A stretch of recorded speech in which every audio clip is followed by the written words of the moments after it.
All right, guys, it's Absolute Bourbon back at it again. Adrian, John, what's up? John. So tonight we're going to be reviewing Bottled In Bond. We got 2 bottles here, and we also have a special bottle. It's a bottle of Eagle Rare. John, why'd you break this out tonight? So this bottle of Eagle Rare is for like special occasions, you know, and we have a special occasion. What's that? Somebody got a blue belt. They did. I got promoted to blue belt about a month ago now. Couple weeks ago, I got promoted to blue belt. So tonight we're going to celebrate that and have a pour. So we're going to kick off with that tonight. Oh, I think the last time I had this was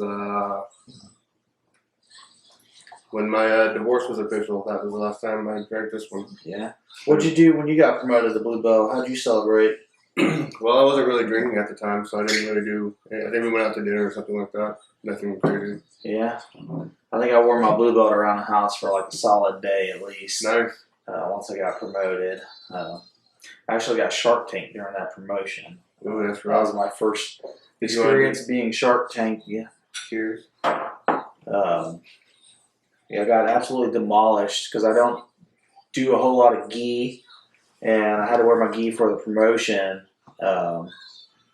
Yeah, that was the best and worst day that I recall in a long time. During that, did anybody choke you with your gi? I got choked several times, numerous times.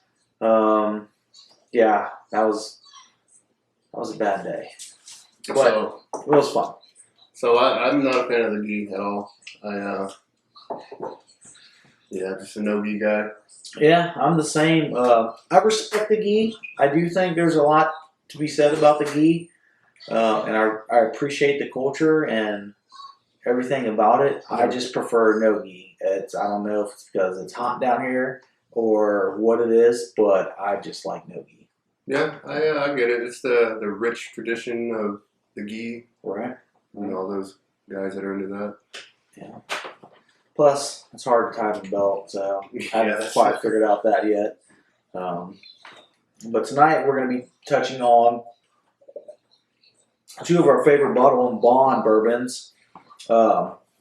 This right here is Old Forester 1897, and John brought one of his favorites, the H.T. Taylor Small Batch. It's also a Bottled In Bond. Bottled In Bond is pretty much meaning that they're both at 100 in proof. Do you know the story behind the Bottled In Bond Act? I know a little bit about it. It's kind of regulated by the government. I don't know all the details. Yeah, so in 1897, that's when they established the Bottled In Bond Act kind of deal. It was based primarily off of guys in the old days were putting gasoline and mixing all kinds of junk and selling it off as bourbon. So a way to regulate that and make sure nobody was dying or having any other, no telling what you get from drinking gasoline. I don't freaking know. It's probably those stories about people going blind and all that. Yeah, people going blind. They were mixing it with moonshine and all kinds of random stuff. So the government decided to drop that act of Bottled In Bond, which pretty much just means it's aged at least 4 years and 100% proof. So that's which happens to be my favorite. You know, the 100% mark is like where I like to hang out. Yeah. Is that still like a thing today? Is that still regulated? Yeah, it's still regulated today. It's still a thing. It has to be 100 proof. Has to be 4 years. It's like you said. I like 100 proof stuff. I like a little higher, but I've had some very good Bottled In Bonds, and yeah, it's a good drink. This Eagle Rare is a good drink. Yeah, it's great. 90 proof. I think we reviewed it in one of our other series, so go check that out. I think that's on our... I think we talked about it. I don't think we reviewed it. Okay. Our first episode, I think we touched on it. Not sure. So this bottle here, I think I stood in line for a good 30 minutes, maybe 45 minutes, and paid, I think it was $29.99. It's right at $30. $30. Yeah. Well, I appreciate you sharing your special bottle with me. Yeah, man, no problem. You know, I know you were part of my journey to the blue belt. as a training partner. Jiu Jitsu is a a one person thing. It's you against you, but at the same time, you have to have good training partners. You can't just you do it by yourself, but at the same time, you're not doing it by yourself. So it's important to have the good training partners. You definitely got to have good training partners, man. Up until this past week or two, I realized that there's a key into arm bars, and I would have never got it if it hadn't been for the training partner that I was with that day. He made a small adjustment, and since then I've been popping off arm bars like crazy. Damn. Yeah. Well, so let me ask you this: what makes a good training partner? A good training partner is somebody that you can roll with, and you can roll hard with, but at the same time not hard to where you're injuring one another. You're letting each other work, and it's a fine line between going hard and not hurting somebody. Yeah, there really is. It's a fine line between not going hard and hurting somebody, or you being picked up and dropped on your head a couple of times. Yeah, that's never fun. That's never fun. So yeah, to me, that's what makes a good training partner. But at the same time, you don't want just a freaking dummy that you can do whatever you want to. You need somebody who's gonna push you. Give that little resistance at the right time. A little resistance at the right time. Me personally, I don't like to do it while I'm drilling. I'll resist a little bit, not a lot of resistance during the drill. I try to work mainly just the technique and get the motion down. I know some people like the resistance while drilling. What do you think about that? That reminds me of a story. One time this coach was, we were working, I believe it was arm bars, and he was telling me that his mother loves him very much, and anytime he wanted to do something, she would just let him do it. And he was like, you're not resisting at all. You got to give up some kind of resistance. You're not going to, that's not realistic. It's not going to be that easy ever. So, yeah. I mean, I do give resistance even during drilling. He does. He does. He does. I think it makes it better.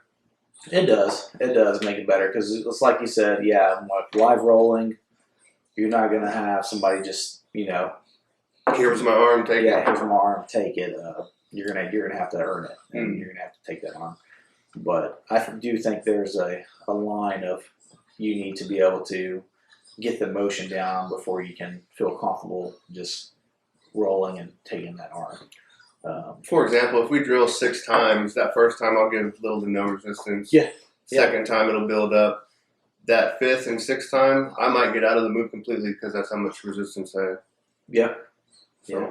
And it's good to work. It's how you get better. You're going to start learning that, there's levels to it. And those key little details I touched on earlier make the difference in how whether or not you're going to finish a submission or you're not going to finish it. So I think they say, what do they say? They say the devil's in the details. Devil's in the details. I haven't heard that one, but I do know one thing. Key details is where it's at. Devil's in the detail. From right here from John. Quote. Don't know what it means yet. What do you want to touch on now? The Taylor or the Bottled In Bond? I'm really excited about both these bottles. So, you're excited about both? You want to do pour them both and just kind of taste them side by side, or you want to do one then the other? It's up to you. Yeah, go ahead. Yeah? Go ahead. So I guess on the right, I like the E.H. Taylor.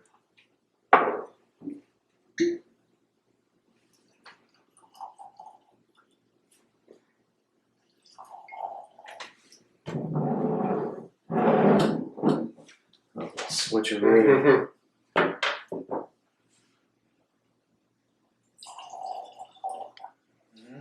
Old Forester. Good smell. I'm not gonna lie, I completely forgot what I poured, but I know just off the taste alone, this is the Old Forester. Kind of sweet.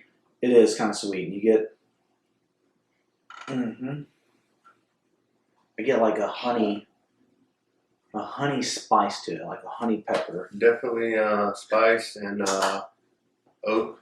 Oak. Yes, you can definitely the oak But taste. there's a sweetness to it as well. To me, this one punches right at 100. Yeah, Like it doesn't punch over 100. she tastes like 100. It tastes like 100. That's 100. Mm-hmm. Now going to the E.H. Taylor. Mm-hmm. To me, the smell is lighter. I get like a cherry vanilla off the smell. Quintessential smell. How do you spell that one, John? Quintessential. No idea. No idea. I don't either. I'm not even sure of the definition yet. Maybe somebody can comment. Maybe, hey, yeah. Leave a comment on how to spell that one. Mm-hmm. Similar but different. Yep. More of a. I get more cherry from this one than that one. From the E.H. Taylor than the. I agree. I get cherry.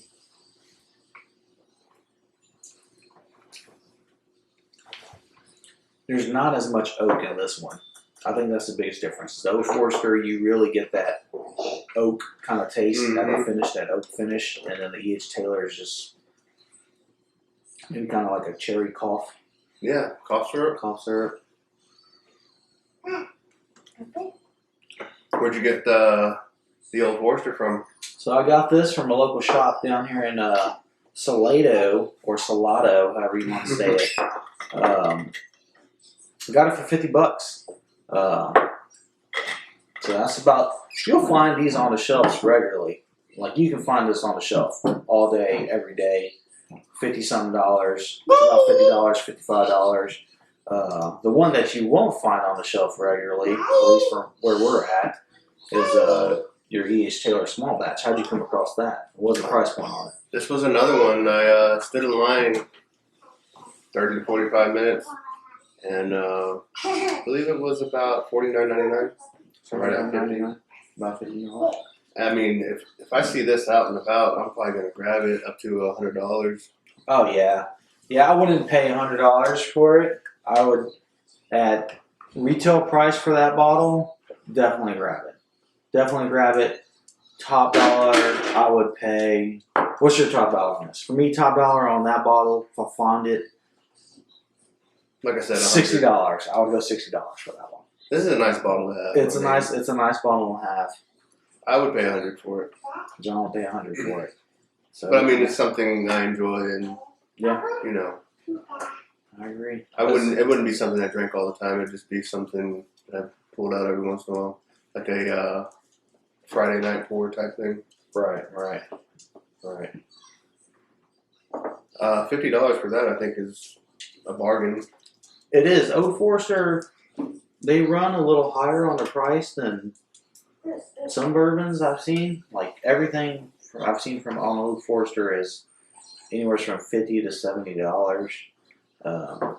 But I think that price point for that bottle, it's a good price. It's a good drink.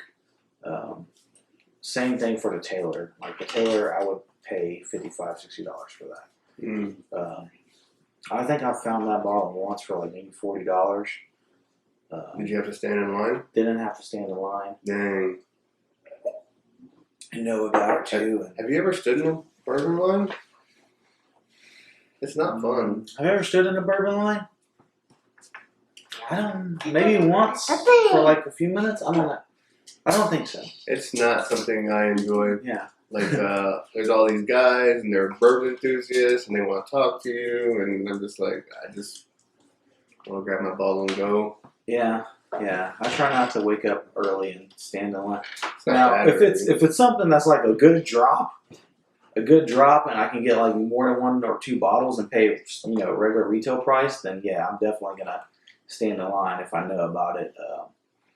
But it would have to be a good drop. It kind of reminds me of the Jiu Jitsu community. There's some weird guys in the bourbon community as well. Yeah, I agree. The Jiu Jitsu community and the bourbon community, it's like its own little secret society. Strange dudes. So you get more Jiu Jitsu So now that we're both blue belts, I'm Yeah. going to pose this question to you, and I want y'all to comment on it, give us your opinion and what you think about it. What was the hardest part about being a white belt for you? That's a tough question. I think for me it was the kind of learning all the new terms. There was like a lot of different positions, a lot of submissions, and some things are close but different. So there's all these little things to learn. Like example, like learning, when coach says, "Hey, go to close guard," right? Exactly. Learning what. Okay. Those. And then you know how like the triangle setup is close to the arm bar setup from the bottom. Right. So those little things like that would get confusing for me. It took me the longest time, speaking of triangle, for the longest time I could not figure out which way my legs need to go for it to actually triangle and close off. It took me like forever to get that.